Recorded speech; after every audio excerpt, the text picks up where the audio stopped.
simple household wives, in the small town of Singur in Hooghly, West Bengal in India, taking inspiration from the teachings of Sri Prabhupada under the guidance of His Holiness Joypataka Swami, is leading the movement in reviving the ancient Vedic cooking tradition in Bengal.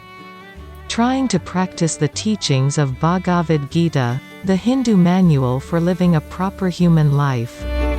Initiatives by these simple ladies, encountering the advent of modern culinary onslaught, in the dignity and role of a modest women in the civilized social fabric of Vedic varnashrama, is commendable and praiseworthy. With the advent of cool gadgets in culinary space, like mixer grinder, electronic oven, roaster, has no doubt eased and made fast the process of cooking, but in the hindsight of it, had also reduced the dignity of women. It has led to a class of redundant idle housewives with very little physical activity in household work, resulting in the degraded health, obesity, overweightness and laziness. Mental stress has become very rampant amongst urban housewives. This reduction of engagement in household activities, resulting in utilizing of free time unto self-destructive habits of social media, useless gossip, TikTok, Facebook and web series amongst many householder lives, which in turn is taking a toll in the lives of the kids and family.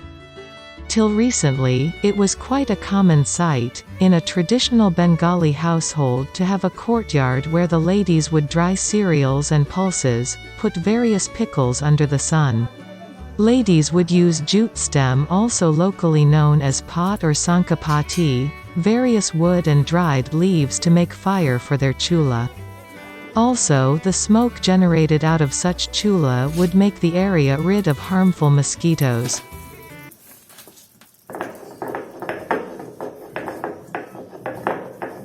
This elderly lady in her 80s is using the flat stone mortar and pestle to grind spices with the perfect to and fro rhythm that helps in retaining the essential nutrients and flavors of the spices, and are very fresh, and one can very easily make the distinction from packaged ready-made spices.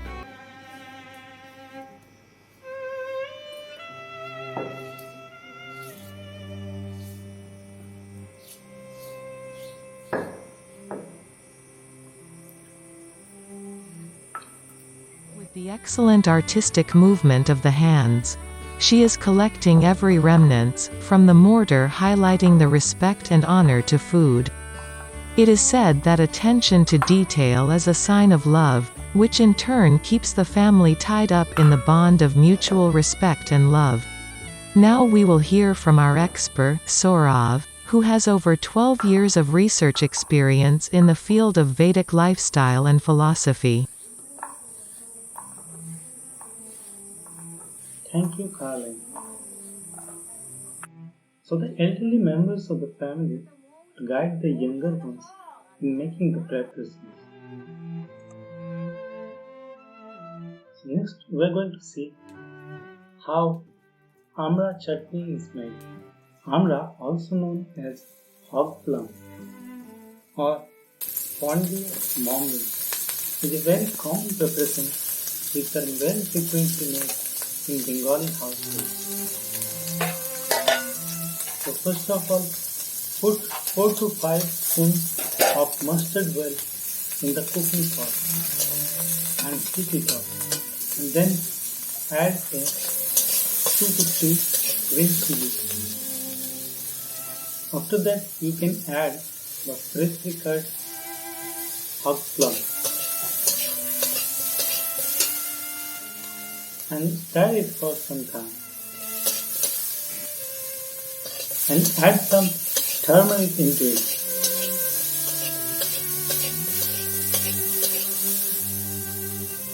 Put a little bit of water, 3 to 4 cups of it. So this hog plum or amla has got a lot of health benefits. It augments heart function, it bolsters the immunity, and resolves a lot of digestive issues. It also improves eyesight and combats skin infections.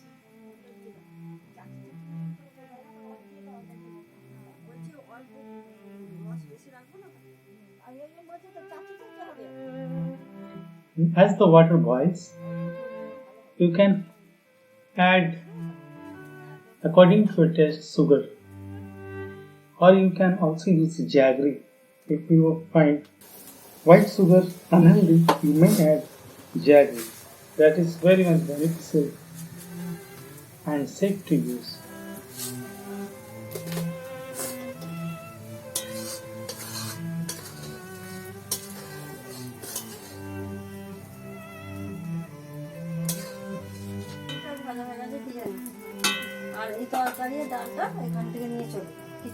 You can see how the chimney construction has been made, so that the smoke goes out of the room and doesn't cause any irritation in the eyes of the people who are cooking.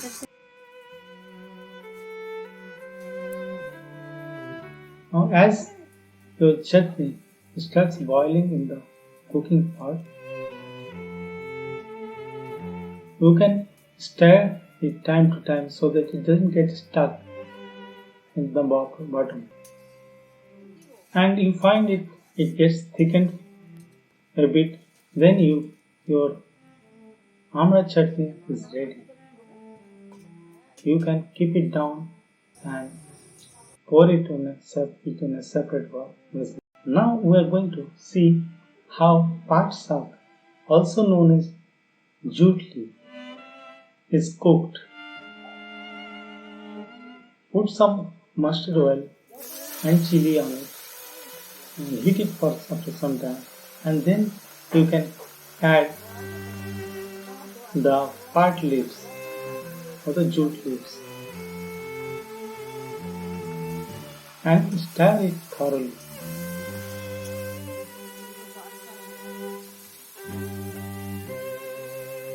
Add salt to taste.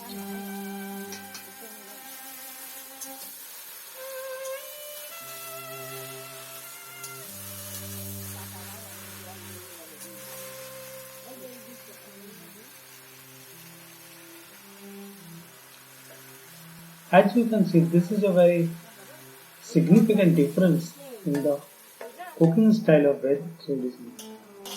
Here, the chef cooks as per the intuitive understanding of the person.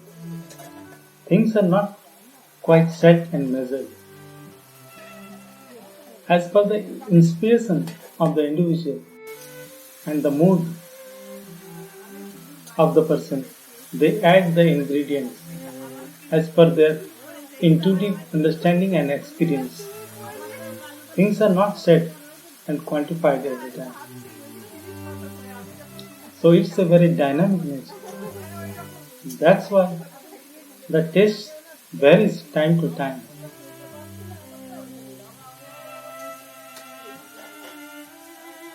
So the mood of the person who is cooking is very much transferred into the food.